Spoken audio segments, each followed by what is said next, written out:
Friction দা wedge, wedge সম্পর্কে idea আছে না নাই? একটা ম্যাথ করাইছিলেন স্যার। শুধু ম্যাথ করাইছি গতবার। সিটি ওয়ানে কি অঙ্ক ছিল? ওয়েজেরই ছিল স্যার। ওয়েজ এর অঙ্ক। সিটি ওয়ানে যে অঙ্কটা করাইছি ওটাই ওয়েজ ছিল। এবং তোমাদের এই যে আমি তোমাদের প্রথমে ইন্ট্রোডাকশন টু ফ্রিকশনের মধ্যে ওয়েজ দেখাইছি, দেখাইছি না? জি জি স্যার। স্যার। এইরকমই একটা অঙ্ক আমাদের এই উদাহরণে আছে, আমি এটা একটু ডিসকাস করি তোমাদের সাথে। ওয়েজ এর কিছু পদ্ধতি আছে কিভাবে এটাকে আমরা সলভ করব। প্রথমে হচ্ছে আমাদের এই ফর্মুলা জানতে হবে, এবং জানি আমরা F S by N is equal to small F S. এটা ফ্রিকশনাল ফোর্স, এটা নর্মাল ফোর্স, আর এটা কোএফিসিয়েন্ট অফ ফ্রিকশন। এটারে বজ্রগুণন করলে এটা পাই, এটা করে ট্যান ফাই লিখতে পারি, ফাই রে ট্যান ইনভার্স এফ লিখতে পারি। এটা স্যার আমি এখানে, একদম, বলো। স্যার এখানে টেনের ভিতরে যে অ্যাঙ্গেলটা আছে ফাই যেটা, সেটা স্যার সর্বোচ্চ ইনক্লাইনেশন না স্যার, মানে রাইট, সর্বোচ্চ। সর্বোচ্চ ইনক্লিনেশন। এটা হলো একটা সর্বোচ্চ ইনক্লিনেশন কখন হয়? যখন তোমার সেলফ ওয়েট ছাড়া কিচ্ছু থাকবে না, তখন এটা সর্বোচ্চ। কিন্তু জি স্যার। নর্মাল টাইমে এটা হচ্ছে কি বলতো, এটা হচ্ছে আর এবং এন এর মধ্যে অ্যাঙ্গুলার ডিফারেন্স। আরটা কি বলতে পারবা? আচ্ছা আমি স্যার একটু পরে বলবো। রেজাল্টেন্ট। আরটা হচ্ছে রেজাল্টেন্ট অফ কি, F and N. Frictional force এবং নর্মাল ফোর্সের রেজাল্টেন্ট হলো আর, রিয়াকশন মানে আর মানে রেজাল্টেন্ট আর কি, রিয়াকশন না, রেজাল্টেন্ট। আর এই আর আর এন এর মাঝখানে যে অ্যাঙ্গেলটা ওইটাই হলো ফাই। এটা সবসময় প্রযোজ্য, এভরি টাইম এটা প্রযোজ্য আর আর এন এর। কিন্তু ইসের তোমার কি বলে এটা, বলে এটা ব্যাক্সিয়াল ফ্রিকশনের ক্ষেত্রে প্রযোজ্য। কিন্তু ইনক্লাইনেশন ব্যাপারটা যদি এক্সটার্নাল ফোর্স থাকে তাহলে আর এটা কাজে লাগবে না। আমি প্রথম ক্লাসে ক্লিয়ার বুঝাইছি এই জিনিসটা। এখানে তোমার জিওমেট্রিক নলেজ লাগে, প্রচুর অ্যাঙ্গেল, অ্যাঙ্গেল বের করতে হবে, অনেক অ্যাঙ্গেলের ব্যাপার আছে। হ্যাঁ, তারপরে কন্ট্যাক্ট সারফেসের এফ এস এন, এইগুলা যদি কন্ট্যাক্ট সারফেস হয় মানে একটার সঙ্গে একটা লাগা আছে মনে করো, তাহলে একটা যদি উপর দিকে যায় অন্যটার নিচের দিকে যাবে, তার মানে ইকুয়াল অ্যান্ড অপোজিট হবে। এই জিনিসটা মাথায় রাখো, ইকুয়াল অ্যান্ড অপোজিট হবে এটা। তারপরে ডিরেকশনটা আইডেন্টিফাই করতে হবে, টেন্ডেন্সি টু মুভ, এবং যেদিকে টেন্ডেন্সি টু মুভ তার উল্টা সাইডে ফ্রিকশন ফোর্স হবে, যেটা একটু আগে আমরা করলাম। সুন্দর একটা ফ্রি বডি ডায়াগ্রাম আঁকতে হবে, নাহলে অঙ্কটা সলভ করতে পারবা না। এই অঙ্কটা তোমাদের এক্সারসাইজ এক্সাম্পলে আছে, আমি এখন করতেছি। এই অঙ্কটার সাথে তোমাদের ওয়েজের সম্পর্ক আছে। এটা কি জিনিস এটা? এটা হলো একটা ওয়েজ, যেটাকে বাংলায় ফাল বলতে পারো তোমরা। ওই যে একটা বাগধারা আছে না, শুয়ে ঢুকে ফাল হয়ে বেড়াই, মানে প্রথমে চিকন একটা অংশ ঢুকবে। তোমার বাসার মধ্যে একজন বলবে ভাই ঠান্ডা লাগছে রে, পাটা ঢুকাই, পা ঢুকাইতে দিবা শীতকালে। তারপরে পা ঢুকে পুরো বডি ঢুকে তার তোমারই বের করে দিবে। এরকম একটা গল্প শুনছো না তোমরা? সিমিলার আর কি। প্রথমে চিকন একটা ঢুকবে, আস্তে আস্তে বড় হইতে থাকবে। এবং প্রেশার দিয়ে মনে করো করে গাছ যদি কাটতে হয়, কুড়ালের মতো অনেকটা, কুড়াল, কুড়াল স্টাইলে আগাটা হলো চিকন থাকবে, তারপরে বাড়ি মারলে ইয়া হবে, গাছ কাটতে হয় এইভাবে। আবার ওটা আমার ইম্পর্টেন্ট না, তোমরা তোমরা ওয়েস্টটা বুঝলেই হবে, ইনক্লাইন এরকম একটা জিনিস থাকবে। তো এই ওয়েস্টটা, এই পাশে একটা ফিক্স সারফেস আছে, মানে এ মুভ করবে না। আর এই পাশে একটা মুভেবল ব্লক আছে, মুভ করবে। এর মাঝখানে ঢুকানো হয়েছে, এবং এখানে একটা কিউ ফোর্স দিয়ে একটা প্রেশার দেওয়া হয়েছে, এবং এখানে 100 পাউন্ডের একটা ফোর্স দেওয়া আছে। এই অঙ্কের ক্ষেত্রে বলছে ডাব্লিউ এ এবং ডাব্লিউ বির ওজন নাই। ধরে নাও এটার ওজন নাই। ওজন নাইটা কখন ধরা হয়? যখন এক্সটার্নাল ফোর্স অনেক বেশি হয় তখন ওজন নাই ধরা হয়। আবার আমাদের অঙ্কের ক্ষেত্রে ওজন নাই, কিন্তু পরীক্ষায় আসতে পারে ওজন আছে। অতএব ওজন আছে বা নাই এর সঙ্গে এটা ভ্যালু নির্ভর করবে। হাওবার এখন বলছে যে এই এফ, ও এখানে বড় এফ হয়েছে, এটা ছোট এফ হবে, ঠিক আছে। কোফিশিয়েন্ট অফ ফ্রিকশনের মান স্মল এফ হবে এটা।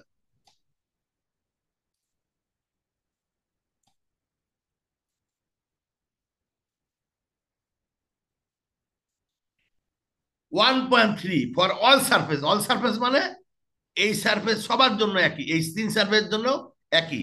Neglect the weight of both block. তাহলে এটা ফ্রি বডি আঁকাইতে হবে আমাদের। দেখো ফ্রি বডিটা বুঝছো কিনা, এটা ডাউনওয়ার্ড মুভ করবে, ওয়েস্টটা ডাউনওয়ার্ড মুভ করবে। তাহলে এ যদি ডাউনওয়ার্ড মুভ করে, তাহলে এর সঙ্গে রিলেটেড ফ্রিকশন গুলো আপওয়ার্ড কাজ করবে, এবং এর সাথে পারপেন্ডিকুলার এন কাজ করবে। আবার এ যদি ডাউনওয়ার্ড মুভ করে রিলেটিভলি এ আপওয়ার্ড মুভ হবে না? তাহলে এ যত আপওয়ার্ড মুভ করবে অতএব এইটা নিচে, এই ফ্রিকশন নিচের দিকে কাজ করবে। আবার এ যখন আপওয়ার্ড মুভ করবে এ বামের দিকে সরে যাবে না? তখন এর ফ্রিকশন কাজ। এই ফ্রি বডিটা বুঝলেই কিন্তু অঙ্ক হয়ে গেছে। আমি যখন ওয়েস্টটাকে নিচের দিকে নামাবো তখন ওয়েজ নিচের দিকে নামার মানে এর এর সাপেক্ষে ওয়েজ নিচের দিকে নামবে। তার মানে এই প্লেনটা এর সাপেক্ষে নিচের দিকে নামতে চাবে। তাহলে এই জিনিসটাকে ফ্রিকশন উপর দিকে বাধা দিবে। তার মানে যেদিকে মুভ করবে তার উল্টা দিকে বাধা দিবে, দুই দুই সারফেসেই। আবার আসো এ যখন নিচের দিকে নামবে রিলেটিভলি এ উপর দিকে উঠবে। এ যদি উপর দিকে উঠতে চাই তাহলে এইটা এই সারফেস এ নিচের দিকে বাধা দিবে, মানে নিচের দিকে আটকাই দিবে, মানে উপর দিকে যেতে বাধা দিবে। আবার এ যদি আস্তে আস্তে নিচের দিকে যায়, এই যেহেতু এটা মোটা, আস্তে আস্তে এ বাম দিকে সরা শুরু করবে। এ বাম দিকে সরলে এই প্লেনের সাথে তার একটা ডান দিকের ফ্রিকশনাল ফোর্স কাজ করবে। এই জিনিসটা বুঝছো কিনা বলো?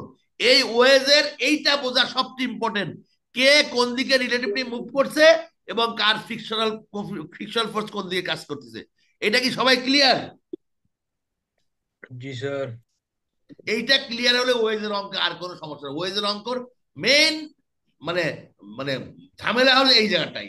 এইটা যদি বের করতে পারো আর অ্যাঙ্গেল যদি ওগুলো বের করতে পারো তাহলে এই অঙ্ক খুবই সোজা।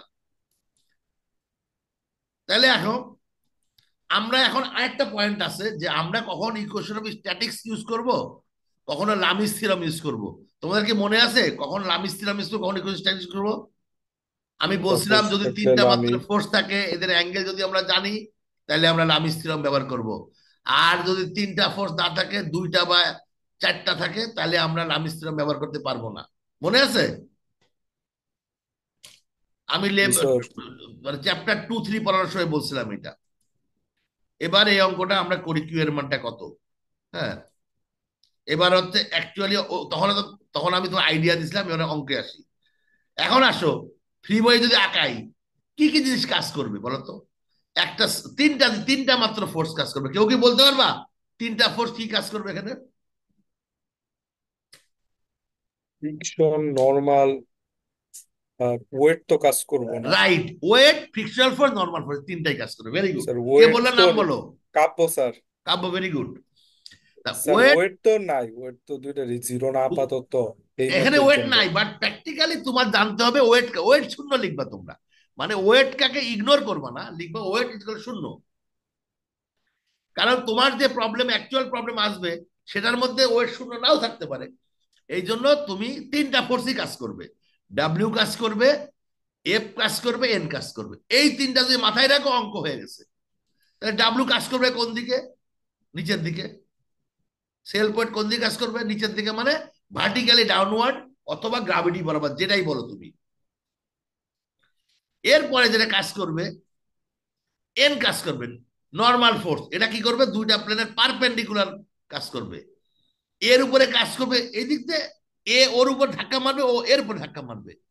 ওই যে তোমরা যদি রিমেম্বার ওই যে সার্কেলের অঙ্কগুলা লেভেল চ্যাপ্টার 2-3-তে, ওই যে একটা একটা স্ফেয়ার আর একটা স্ফেয়ার উপর ধাক্কা মারে, ওই নর্মাল, নর্মালি ধাক্কা মারে। এই এখানে তাহলে যতগুলা কন্ট্যাক্ট সার্ফেস সবগুলাতে নর্মাল কাজ করবে, নর্মাল ফোর্স কাজ করবে। এটা যেহেতু এ বিন্দু, এটার নাম দিচ্ছি এন এ। এটা এনএসি, এনএসি হবে না, এটা এন এ হবে, আমি ভুল লিখছি। এটা হবে এন এ, বুঝছো?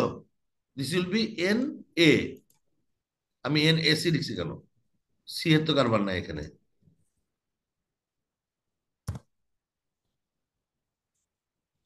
এটা হলো এন এ। আর এটা কি এ আর বি এর মাঝখানে বলে আমি নাম দিচ্ছি এন এ বি।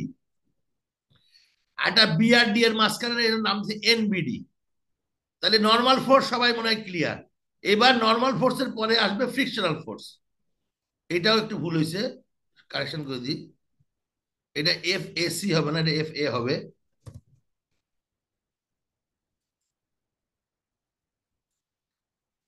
তাহলে এটা ফ্রিকশনাল ফোর্স কাজ করবে। তাহলে আমার প্রথমে ডাব্লু কাজ করছে, তারপর এন কাজ, এবার তিনটাকে একসাথে আমি দিই কি হয় দেখি। এই হবে ঘটনা, এইটা হবে ফ্রি বডি। কিরকম আমি দেখো, এই মুভটা যত নিচের দিকে, অতএব মুভটা নিচের মনে করো ডাব্লু এবং এন কিন্তু সবসময় একইভাবে কাজ করবে। কিন্তু যেহেতু মুভ নিচের দিকে, যেহেতু মুভ নিচের দিকে, অতএব ফ্রিকশন ফোর্স উপর দিকে কাজ করবে। যেহেতু এটার মুভ রিলেটিভলি উপর দিকে, অতএব ফ্রিকশন নিচের দিকে কাজ করবে। এটা যেহেতু বামের দিকে সরে যাবে, অতএব ডানে ফ্রিকশন কাজ করবে। এই ফ্রি বডিটা বুঝলে পুরো অঙ্ক খুবই সোজা। এবার আসো, আমি তোমাদেরকে এই যে ফাইয়ের ব্যাপারটা বলতেছিলাম। ফাইটা কি জিনিস? ফাইটা হচ্ছে নর্মাল এবং এই যে এন এবং এফ এস, এই দুটার রেজাল্টেন্ট হচ্ছে আর। এই আরটার মাঝখানে, আর আর এন এর মাঝখানে এই ফাই অ্যাঙ্গেল কাজ করবে। এই টেন ফাইটাই হচ্ছে স্মল এফ বা কোফিসিয়েন্ট অফ ফ্রিকশন। এইটুক কিন্তু তোমাকে মাথায় রাখতে হবে জিনিসটা। এখন মনে করো আমরা যদি অঙ্ক সলভ করতে যাই, বেশি ওয়েজ এর অঙ্কগুলা, যদি এন আর এফ দুইটা আননোন নিয়ে কাজ করি, আমার ক্যালকুলেশন অনেক বেশি হবে। তার থেকে যদি আমি স্মল এফ এর মান জানি, মানে ফাই এর মান জানতে পারবো। তাহলে যদি একটা ভেরিয়েবল নিয়ে কাজ করি, অঙ্ক করতে অনেক সোজা হবে না? দুইভাবেই করে দেবো অঙ্ক, কোনো সন্দেহ নাই। এন আর এফ নিয়ে কাজ করলে অঙ্কটা অনেক একটু বড় হবে ক্যালকুলেশন, আর শুধু আর নিয়ে কাজ করলে অঙ্কটা ছোট হবে। সবাই কি এই জিনিসটা বুঝছো না বুঝো নাই? বুঝছো? আচ্ছা, অঙ্কটা করি তাহলে আরো বুঝতে পারবা। স্যার আগের ম্যাথটাও আর দিয়ে করা যাবে না? আবার বলো। আগেরটা, আগের ম্যাথটা ইনক্লাইন্ড, দুইটা ইনক্লাইন্ড যে, হ্যাঁ, ওটাও তো আর দেওয়া করা যাবে? ওইটা অর্ধেক তুমি করবা, ওইটা অর্ধেক করলে আরো জটিল হয়ে যাবে। করে দেখো তুমি। আচ্ছা স্যার। কারণ ওখানে হচ্ছে দুইটা ডিরেকশন আমার কাছে ইম্পর্টেন্ট, কম্পোনেন্ট আছে। ওটা কিন্তু প্লেনে প্লেনে সংঘর্ষের কোনো ব্যাপার নাই, মানে আছে ব্যাপার, কিন্তু দুইটা প্লেনের ইস্যু নাই। এখানে কিন্তু দুইটা প্লেনের ইস্যু আছে, কিন্তু দুইটার ওজন কাজ করতেছে। অতএব ওই ওই আগের অঙ্কে যেমন মনে করে তোমার ব্লকের ওজন ঠিক আছে, কিন্তু যে প্লেনের উপর ব্লকটা আছে তার ওজন কি ইস্যু? আমার ইস্যু না। সো দুইটা পাশাপাশি করে দেখো, তোমরা নেক্সট ক্লাসে ডাউট দিবে, অসুবিধা নাই। তাহলে আমি কি করলাম, আমি দেখো এই হলো আমার ফোর্স। কারো কোনো সন্দেহ আছে? এখন এই ফোর্স আর এই ফোর্স মিলে একটা রেজাল্টেন্ট কাজ করবে এদিকে, প্রত্যেকটাই কিন্তু একটা রেজাল্টেন্ট কাজ করবে। তো আলটিমেটলি এই যে রেজাল্টেন্ট কাজ করবে, এই রেজাল্টেন্ট হবে ফাই হবে। যেহেতু এই অঙ্কের সবগুলার এফ এর মান 0.3, অর্থাৎ প্রত্যেকটাই একই ফাই হবে। তাহলে আমরা ফাইটাকে বের করতে পারবো, ফাইয়ের মানটা? পারবো না পারবো না? Tan inverse F S. Tan inverse 1/3। So ফাইয়ের মানটা হবে ট্যান ইনভার্স 1/3, মানে 18.44 হবে। তো আমরা ফাইয়ের মানটা পাই গেছি 18.44। পাইছি না পাই নাই? প্রত্যেকটা ফায়ার মান কিন্তু পেয়ে গেছি আমরা। এই এখানে ফ্রি বডি আছে বোঝানোর জন্য, এই যে ফায়ার মানটা পেয়ে গেছি। তাহলে ফায়ার মান যখন পেয়ে যাব, এখন আমরা এই অঙ্কটাকে আর একবার আমি নিয়ে আসি। এইটা কিন্তু 15 ডিগ্রি, কারণ এইটা যেহেতু 15 ডিগ্রি, জিওমেট্রি থেকে এটাও 15 ডিগ্রি, এইটা 15 ডিগ্রি, সবগুলা কিন্তু 15 ডিগ্রি হবে। তাই যদি হয় তাহলে পুরা এটা 15 ডিগ্রি, এটা 15 ডিগ্রি, তাহলে এইটাকে আমরা হরিজন্টাল ভার্টিক্যাল কম্পোনেন্টে ভাগ করব। তাহলে এই অ্যাঙ্গেলটা কত হবে কে বলতে পারবে? 18.44 প্লাস 15 ডিগ্রি, সঠিক কিনা? স্যার অতএব আমরা যদি এটাকে যদি 18.44 যোগ করি, আলটিমেটলি দেখো এইরকম একটা ছবি আসবে। আমি যদি ও আচ্ছা, আর এর আগে কথা আছে একটা, সেটা হচ্ছে আমরা কোনটাকে সলভ করব, লেফটটা না মাঝখানেরটা? আমি বলছি যেটাতে তোমার দুইটা আননোন থাকবে সেটাই সলভ করে, তিনটা আননোন থাকলে সলভ করতে পারবা না। এ দেখো, আমি যদি আগের মধ্যে যাই, এখানে আননোন কয়টা আছে? এটা এই যে এখানে এটা ভুল হয়েছে, আর এসি হবে না, আর এ হবে। এটা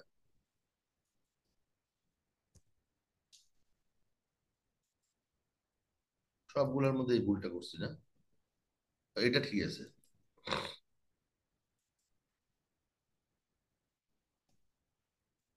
এটা আর এ ঠিক আছে, এটা হবে আর এ হবে।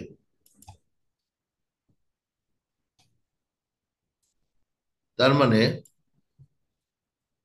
আমি যদি এইখানে বলি বা আগের অঙ্কে বলি, দেখো এইখানে আসো, এখানের মধ্যে দেখো এখানে আননোন কয়টা আছে? আর এ, আর এ বি, আর কি আছে? এখানে কয়টা আননোন আছে? আর এ, আর এ বি। এটাতে কয়টা আননোন আছে? আর এ বি, তিনটা আননোন আছে। এটাতে তিনটা আননোন আছে, এটাতে দুইটা আননোন আছে, সবাই খেয়াল করছো? স্যার তার মানে কোনটাকে সলভ করবা?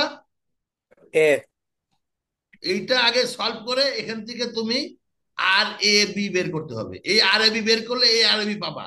এই আর এ বি আর এই আর বি ডি কিন্তু সমান হবে, ওই আগের অঙ্কের মতো সমান হলে তারপর এফ ওয়াই দিয়ে অঙ্কটা সলভ করে ফেলতে পারবা, অথবা তোমরা লামিস থিওরাম দিয়ে করতে পারবা।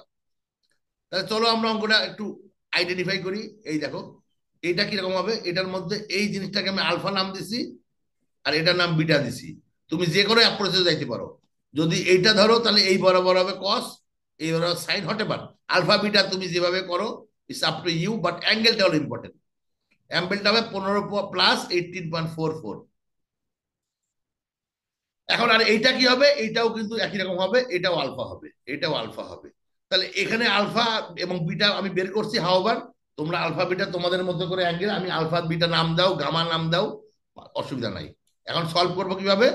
প্রথমে হচ্ছে এই যে পাশাপাশি করলে আলটিমেটলি এটা, এটা কি হলো, ও এখানে আবার এটা ডুপ্লিকেট হয়ে গেছে, অসুবিধা নাই। এখানে আমরা এই দেখো ফ্রি বডি আঁকাইছি আমি। এইটার ফ্রি বডি কি হবে দেখো তো। এইটার ফ্রি বডি হবে এই 1000, এই অ্যাঙ্গেলটা আর A B, R A B ভিতর দিকে যাবে, এই যে আর এ বি আর এটা, এই তিনটা ফোর্স হবে না এখানে। আর ডাব্লিউ এ হবে, এই ডাব্লিউ এ হবে। ডাব্লিউ এর মানটা অবশ্য শূন্য, বাদ দাও। তার মানে আলটিমেটলি এই ডাব্লিউ এ কয়টা ফোর্স হবে, একটা দুই, এখানে চারটা ফোর্স হবে কিন্তু। অতএব এটা কিন্তু লামিস থিওরাম দিয়ে করতে পারবা না, পারবা? লামিস স্যার থিওরাম দিয়ে করতে পারবা না, পারবা না? আপাতত তো ডব্লিউ এ নাই। এই অঙ্কের জন্য পারবা, বাট প্র্যাকটিক্যালি পারবা না। জি তার স্যার। মানে এখানে summation F X F Y দিয়ে তোমরা কি বের করতে পারো বলো? এটা summation F X F Y দিয়ে দুইটা ইকুয়েশন হবে, একটা আর এ বির, আর এটা এটা হচ্ছে আর এ সি না, এটা এখানে ভুল আছে, এন আর এ হবে। আমি এই ভুল প্রত্যেকটাতেই করে ফেলছি।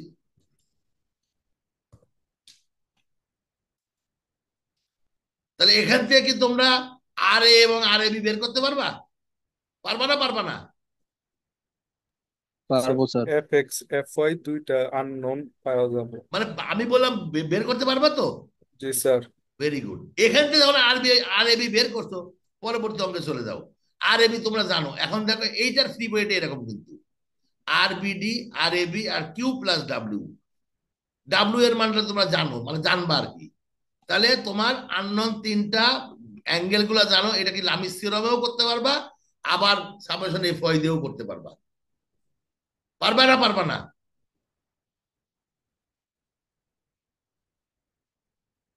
আর এ বি যেহেতু জানো, আর এ বি আর বিডি সমান হবে না, সামেশন এফ ওয়াই জিরো করলে, অথবা সামেশন এফ ওয়াই না করে ডাইরেক্ট লামিস থিওরাম দিয়ে করতে পারো, কোনো সমস্যা নাই। দুই ভাবে করে দেবে অঙ্কটা, করার পরে আলটিমেটলি কিউ এর একটা মান পাবা। আমি এই অঙ্কটা করে দিচ্ছি না, তোমরা এটা অ্যাসাইনমেন্ট থাকলো, আগামী ক্লাসে আগে এই অঙ্কটা সবাই কমপ্লিট করে আনবা। পারবা না? জি ইয়েস স্যার। স্যার। তাহলে পারলে যদি আমি মোটামুটি